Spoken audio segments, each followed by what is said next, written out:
部話しておきたいんだ。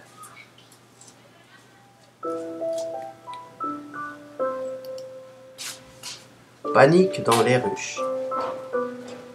Premier chapitre. En vacances à la campagne.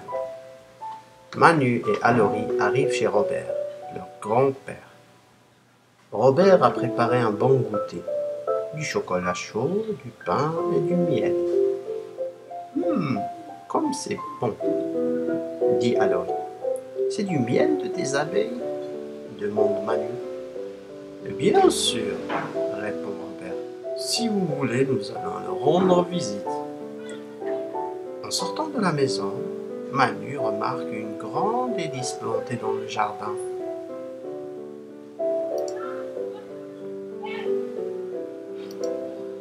Qu'est-ce que c'est? Demande Manu. C'est une éolienne, répond Robert. Le vent fait tourner l'hélice et cela produit de l'électricité. Elle fait du bruit, ton éolienne, remarque Alori. C'est parce qu'elle est un peu vieille, comme moi, explique Robert. Lila arrive, c'est la fille des voisins. Elle porte des lunettes noires car ses yeux sont fragiles. On va voir les abeilles, dit Robert. Veux-tu venir avec nous? Lila accepte. Je vais prendre mon chien, dit Lila. Avec lui, je marche plus facilement car il m'aide à contourner les obstacles. Les ruches de Robert sont dans un pré, à la lisière d'un petit bois. Pour y aller, il faut traverser des champs. Un agriculteur arrive sur son tracteur. Le tracteur tire une machine avec une citerne. Il va arroser le champ? Demande Alori. Non, il va mettre de l'insecticide pour protéger ses cultures, explique Robert. Il vaut mieux ne pas rester à côté. Ce n'est pas bon pour la santé. Tout à coup, Petit Tout saute en l'air. Il attrape quelque chose et le recrache aussitôt. Ça alors, s'écrie Robert. Petit Tout a attrapé une guêpe géante. La guêpe est prise dans la bave du chien, mais elle est encore vivante. Ne la touchez pas, leur crie Papy Robert. Une piqûre de guêpe est très douloureuse. Nos amis arrivent enfin dans le petit pré, et là, une mauvaise surprise les attend. Chapitre 2. Une mauvaise surprise.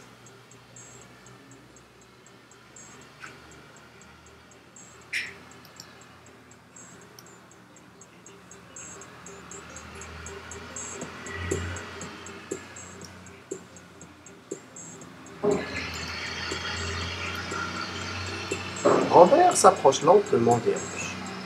C'est bizarre, dit-il. Je ne vois aucune abeille. Elles sont peut-être parties en vacances, comme nous, dit Alori. Sûrement pas, répond Robert. Les abeilles ne partent jamais en vacances. Il soulève le toit d'une ruche. Ça alors, s'écrie Robert. La ruche est vide. Toutes les abeilles ont disparu, même la reine. Et c'est une reine avec une couronne? Demanda Alori. Mais non, répondit Lila. La reine est plus grosse que les autres abeilles. C'est elle qui pond les œufs. En tournant autour des ruches, Manu découvre des abeilles et des guêpes géantes mortes. Il les observe de près. On dirait qu'il y a eu un combat entre les guêpes et les abeilles, dit le garçon. Le lendemain matin, Manu se réveille avec une idée en tête. Retrouver les abeilles. Je ne vais pas y arriver tout seul, murmure Manu. Ça tombe bien, dit une petite voix. Je viens juste d'arriver pour t'aider. Manu reconnaît la voix de Kimamila. Kimamila, s'écrie-t-il, tout content de retrouver son ami. On va aller observer les ruches ensemble, dit le lutin. Kimamila est venu dans un véhicule magique. Quand on entre dedans, on devient minuscule. Le véhicule file entre les herbes. Il s'arrête dans un buisson de ronces, à côté des ruches. Tout à coup, Manu devient tout pâle. Regarde cette petite branche, s'écrie le garçon. Je ne vois rien de spécial, répond Kimamila. Mais cette branche, elle bouge, elle est vivante, s'écrie Manu. La branche bouge, elle a si longues pattes, elle avance vers le véhicule. C'est un monstre, crie Manu. Il faut vite se sauver. Les cris de Manu réveillent d'autres branches. Elles commencent aussi à bouger. Le buisson est rempli de monstres. Vite, sauvons-nous. Les deux amis partent à toute vitesse. Manu va vite prévenir Robert. J'ai trouvé un buisson de monstres, dit le garçon. Robert est surpris. Il n'a jamais vu de monstre à côté du chez lui. Ces monstres ressemblent à des branches, explique Manu. Ils ont 6 pattes et ils bougent. Robert éclate de rire. Ce ne sont pas des monstres, ce sont des phasmes. Ils ne sont pas dangereux car ils ne mangent que des feuilles. Un rhinocéros, ça ne mange que de l'herbe, répond Manu. Et pourtant c'est dangereux, c'est drôlement dangereux. Chapitre 3. L'attaque des guêpes géantes.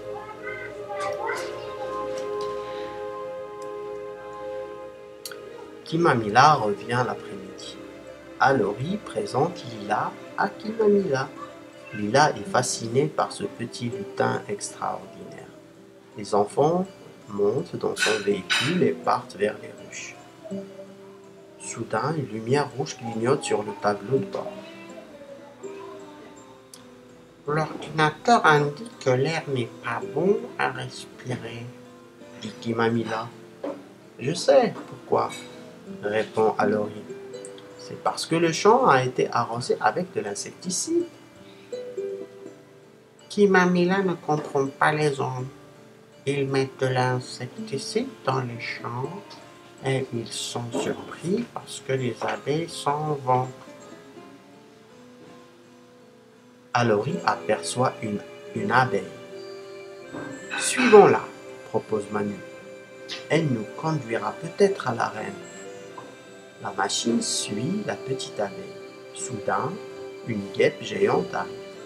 Elle attaque l'abeille. Il faut faire quelque chose pour la sauver, s'écrie Lila. Kimamila fonce sur la guêpe. Celle-ci se retourne et elle attaque le véhicule de Kimamila. Elle essaie de percer la coque du véhicule avec son dard gigantesque. Heureusement, le métal est solide. « Regardez !» s'écrie soudain Alori. « Une deuxième guêpe arrive. » « Et une troisième !» hurle Manu. Les enfants ont peur. Kimamila décide de prendre la fuite. Le véhicule file entre les herbes. Les guêpes le poursuivent. Kimamila pénètre dans la forêt et il accélère. De plus en plus nombreuses, les guêpes poursuivent nos amis. Soudain, le véhicule ralentit. « Oh non !» s'écrie Kimamila. « Le moteur n'a plus d'énergie. On va tomber en panne. » Le moteur s'arrête et le véhicule tombe par terre. Les guêpes tournent longtemps au-dessus de la machine. Enfin, elles disparaissent et les enfants peuvent sortir du véhicule. « Il faut rentrer à pied, » dit Manu. « J'espère que Kimamila connaît le chemin. » Kimamila a l'air très embêtée. « Je suis désolée, mes amis, mais je ne sais pas du tout où nous sommes. » Chapitre 4. à la recherche des abeilles.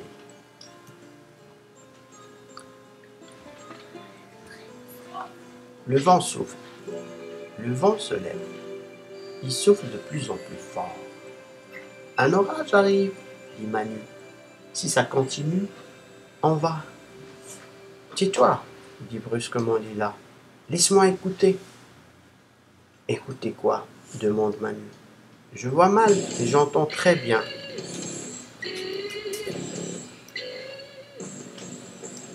Dit Lila. J'entends le chant de l'éolienne. Il m'indique la direction qu'il faut prendre pour rentrer à la maison. Suivez-moi. Grâce à Lila, tout le monde rentre à la maison. J'étais très inquiet, dit Robert. On voulait retrouver les abeilles, explique Manu. On a appris 2 choses très importantes.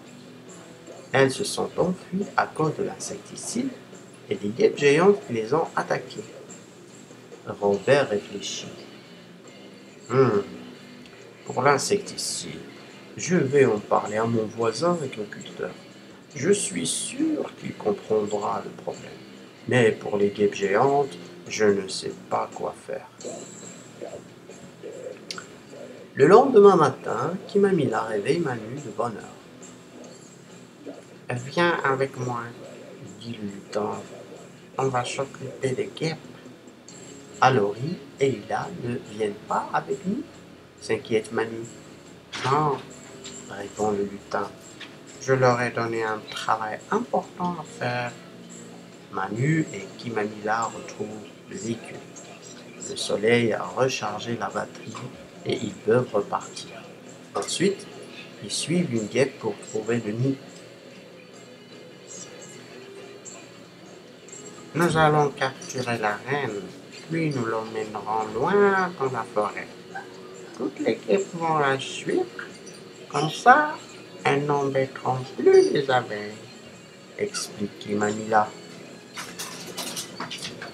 Le véhicule arrive à l'entrée du nid. Il pénètre dans une longue galerie qui débouche dans la chambre de la reine. Kimamila déplie une pince rangée dans la coque du véhicule et il attrape la reine sans la blesser. Puis le véhicule ressort et file vers la forêt. Toutes les guêpes le suivent.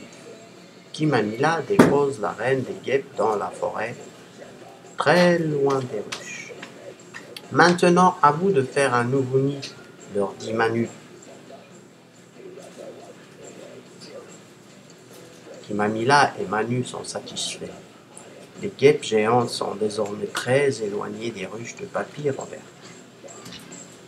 Mais comment faire pour que les abeilles reviennent dans les ruches? Demande Manu. Kimamila ne répond pas. Il se contente de sourire. Les 2 amis retournent dans le pré des ruches et découvrent un spectacle incroyable. Alori, Lila et tous les enfants du village ont planté des centaines de fleurs autour des ruches pour attirer les abeilles. Robert est là, lui aussi. Il a les larmes aux yeux. Regardez, voilà déjà les premières abeilles qui reviennent. Pour vous remercier, je ferai du miel pour tout le monde et je l'appellerai le miel du bonheur. Il y a une chose dont tout le monde est sûr, c'est que ce miel sera délicieux.